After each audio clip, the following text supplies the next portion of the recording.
अस्सलामुअलैकुम, welcome back to my YouTube channel Biobytes. तो आज हम बात करने वाले हैं बायोलॉजी ऑफ एफएनएस के बारे में, यानी एफएनएस का जो बायो वाला पार्ट है उसके बारे में आज हम बात करने वाले हैं। मैं अपनी प्रीवियस वीडियो में बता चुकी हूँ आपको एफएनएस का सिलेबस, तो आज उसको फर्दर डिस्कस करते हैं। तो हमारा फर्स्ट जो पार्ट है वो सेल स्ट्रक्चर और सेल फंक्शंस है, इसको आज हम डिस्कस करने वाले हैं। स्टार्ट करते हैं इस चैप्टर को। Let's get started. जो है वो हमारा है सेल स्ट्रक्चर सेल फंक्शन। तो हमें पता होना चाहिए, पहले हम सेल की हिस्ट्री के बारे में चेक करेंगे, जो कि फर्स्ट है कि हमारे पास चैप्टर नंबर 4 में हमें मिल जाती है सेल की हिस्ट्री, जिसमें हम सेल डिस्कवर्ड किया रॉबर्ट हुक ने। मैंने कुछ पॉइंट्स बना के आपके लिए सेपरेट किए हुए हैं। एक माइक्रोग्राफिया जो है वो फेमस पब्लिकेशंस है रॉबर्ट हुक की। Discovery of cell Robert Hooke ने किया था। डिस्कवरी ऑफ न्यूक्लियस किसने किया था?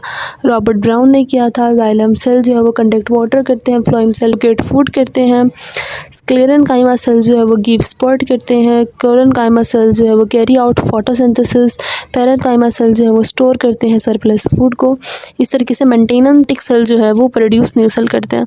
These are the basically history. पहले अपनी हिस्ट्री को देख लेना, फिर आपने देख लेना कि मोटे मोटे फंक्शन एक जाइलम सेल क्या करता है, फ्लोएम सेल क्या करता है, स्क्लेरेनकाइमेटोसेल क्या करता है, क्लोरेनकाइमेटोसेल क्या करता है, पैरेनकाइमेटोसेल क्या करता है, इस तरह से मेरिस्मेटिक सेल क्या करता है।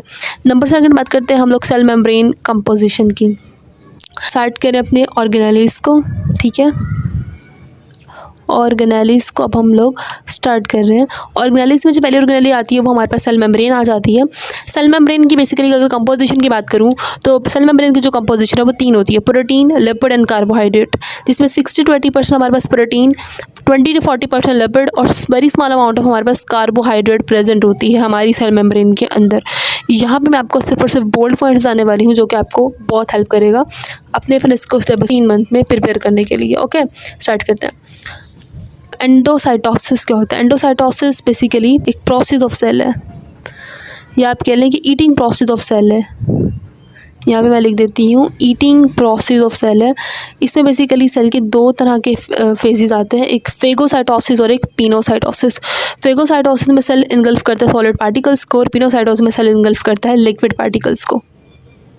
तो अब हम बात करते हैं सेल वॉल की। सेल वॉल जो है वो बेसिकली सिक्रीट की जाती है बाय द प्रोटोप्लाज्म। प्रोटोप्लाज्म क्या होता है? प्रोटोप्लाज्म एक कलेक्टिव टर्म है जो कि न्यूक्लियस और साइटोप्लाज्म के कॉम्बिनेशन को कहते हैं। तो ये इस प्रोटोप्लाज्म सिक्रीट करता है सेल वॉल को। Compose of 3 layer. Cell wall basically outer layer of cell होती है, ठीक है। जैसे कि कोई भी सेल है, उसकी जो आउटर लेयर है, इसके अंदर न्यूक्लियस होता है, इसके आउटर लेयर को हम सेल वॉल कहते हैं। और ये जो साइटोप्लाज्म और न्यूक्लियस होता है, ये मिलकर सिक्रेट करता है सेल वॉल को। सेल वॉल जो है वो बेसिकली 3 लेयर में मुश्तमिल होता है।